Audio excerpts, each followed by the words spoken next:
Ketika ayam jantan berkokok sahut menyahut pertanda subuh bakal menjelang.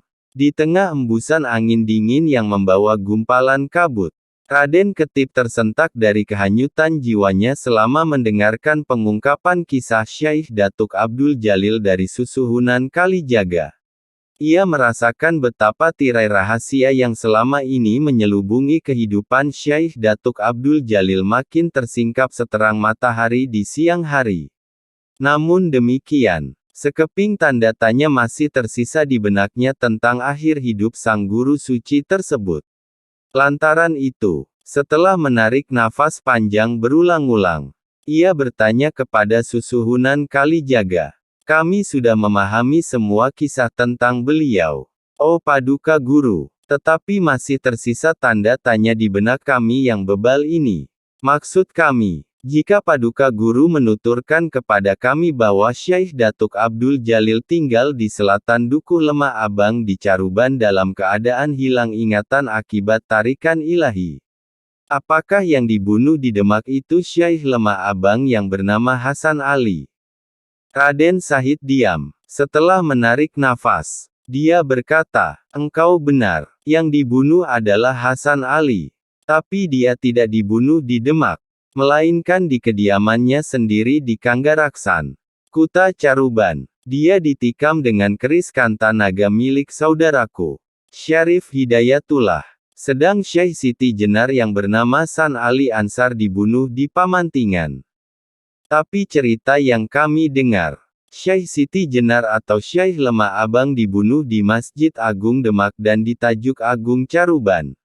Kami benar-benar bingung dengan cerita simpang siur itu.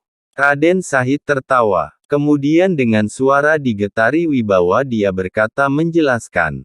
Masjid adalah tempat manusia beribadah menyembah Allah.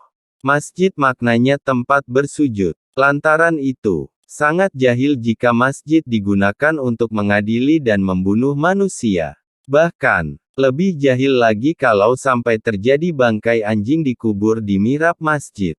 Jadi cerita-cerita itu, sebagian besar dibuat dan disebarkan oleh pengikut-pengikut Hasan Ali dan San Ali Ansar untuk memuliakan guru mereka.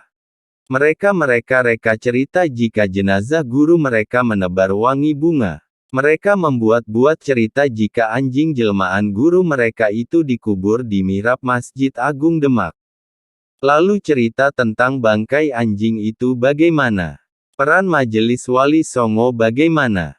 Tanya Raden Ketip masih penasaran. Cerita tentang bangkai anjing adalah rekayasa alim ulama jahat Abdi Tranggana. Mereka mengabsahkan titah pelarangan ajaran Syekh Siti Jenar oleh Sultan Demak melalui cerita-cerita yang membodohi manusia. Untuk mengabsahkan pelarangan itu, mereka menebar cerita bohong bahwa yang membunuh Syekh Lemah Abang adalah Majelis Wali Songo. Padahal, yang membunuh San Ali Ansar di Pamantingan adalah aku sendiri. Lalu, yang membunuh Hasan Ali di Kanggaraksan Caruban adalah keris kanta naga milik saudaraku Syarif Hidayatullah. Jadi, Majelis Wali Songo tidak pernah bersidang di Masjid Agung Demak untuk mengadili Hasan Ali maupun San Ali Ansar.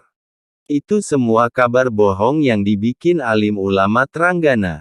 Tetapi biar saja begitu, karena dengan cerita-cerita itu keberadaan Syekh Lemah Abang, Syekh Siti Jenar, Syekh Siti Brit, Syekh Jabarantas, Susuhunan Binang, Pangeran Kajenar, benar-benar telah jatuh sebagai tanah yang diinjak-injak dan direndahkan manusia sesuai kehendak dan keinginan Syekh Datuk Abdul Jalil, kata Raden Syahid. Raden Ketip termangu-mangu menangkap pemahaman baru tentang kisah kematian Syekh Datuk Abdul Jalil yang selama itu sangatlah membingungkan dan simpang siur.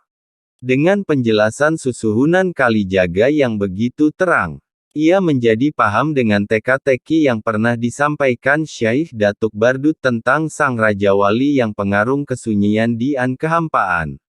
Ia semakin yakin Syekh Datuk Abdul Jalil saat itu masih hidup. Namun demikian, ia tidak berani menanyakan hal keberadaan Syekh Datuk Abdul Jalil kepada Susuhunan Kalijaga. Sebaliknya, Ia ingin mengetahui latar belakang alasan dibunuhnya Hasan Ali dan San Ali Ansar. Apakah mereka berdua melakukan kesesatan sehingga pantas untuk dibunuh? Oh Paduka Guru, tanya Raden Ketip. Raden Sahid terdiam. Dia mengelus-elus janggutnya. Setelah itu, dengan suara penuh wibawa dia berkata, sesungguhnya, tidak ada hak bagi manusia satu menghakimi manusia lain dalam masalah amalia agama. Sedangkan apapun orang seorang menafsirkan ajaran agama, tidaklah ada hak bagi orang lain untuk menyatakan ini sesat itu bid'ah dan kemudian membunuhnya. Satu-satunya kesalahan berat yang dilakukan San Ali Ansar adalah dia secara sengaja telah menggunakan nama orang lain, yaitu Syekh Siti Jenar, nama masyhur Syekh Datuk Abdul Jalil, dengan tujuan membuat fitnah kerusakan. Dengan sengaja ia mengajarkan ilmu sihir, zikir berjamaah laki-laki dan perempuan, mengaku Tuhan titisan Wisinu, menghujat sahabat-sahabat Nabi Muhammad sebagai kafir, dan menjadikan perempuan sebagai barang yang bisa dimiliki bersama. Dia telah merusak tatanan hidup manusia. Itu semua dinisbatkan kepada nama Syekh Siti Jenar. Di balik alasan-alasan itu, aku sengaja membunuhnya untuk membalaskan utang darah yang dilakukan terhadap keluarga kakek istriku. Khususnya Syekh Abdul Qohar al-Baghdadi, paman istriku yang dibunuh oleh orang-orang suruhannya. Dia kubunuh dengan tanganku sendiri karena aku merasa berhak melakukan belapati kisyash atasnya. Akan hal Hasan Ali, tak jauh kesalahannya dengan gurunya. Dia pertama-tama telah menggunakan nama Syekh Lemah Abang dengan membuat fitnah dan kerusakan. Kenapa dia dibunuh di Caruban? Sebab, dia terang-terangan membangun Dukuh Lemah Abang di selatan Dukuh Lemah Abang yang didirikan Syekh Datuk Abdul Jalil. Dia mengajarkan ajaran sesat seperti gurunya. Dia tidak sadar bahwa para sesepuh Caruban sangat kenal siapa Syekh Datuk Abdul Jalil dan siapa Hasan Ali putra RC Bungsu.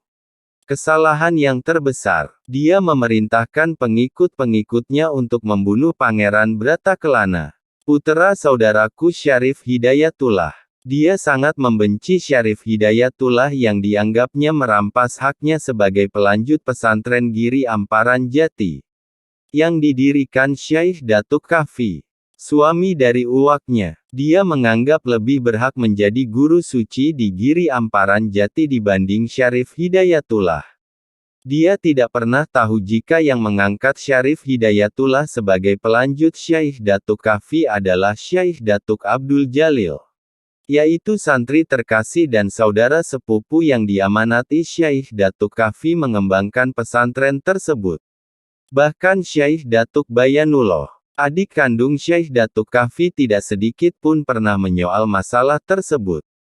Ia bahkan tinggal bersama kemenakannya, Tugril Muhammad Khan, di negeri Banjar di Barunadwipa.